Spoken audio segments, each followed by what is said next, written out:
Açtım kollarımdı gelesen deyip, içimge bir ümit doldu her seher. Ne pişmanlık bu ne de iştiba,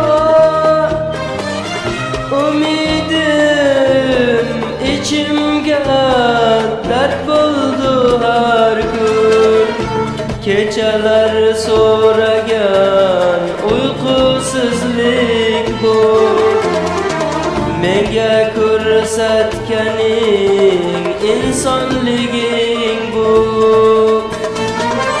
Xudoyim bandangdi bu dardlariga, ko'zlarim yoshlarga to'ldi har sahar.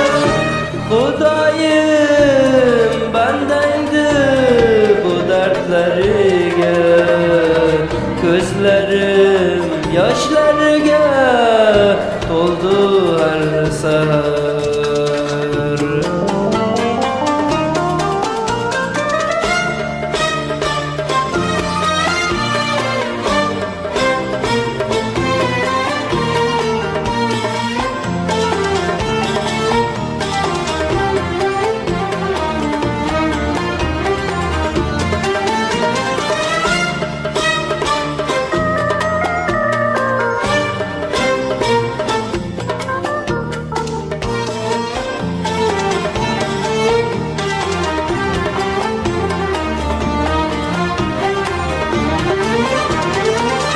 Qanday bo'lib yurdim kelib mendan so'ng, sag'inib qandayin xalos bo'lmaydi.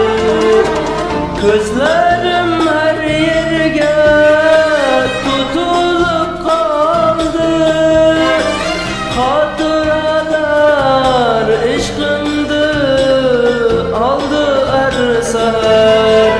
Kechalar so'ragan uyqusuzlik bu, menga ko'rsatganing insonliging bu.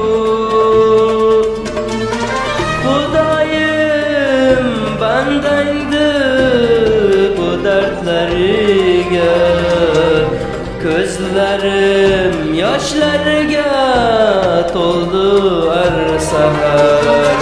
Xudoyim bandangdi bu dardlariga, ko'zlarim yoshlarga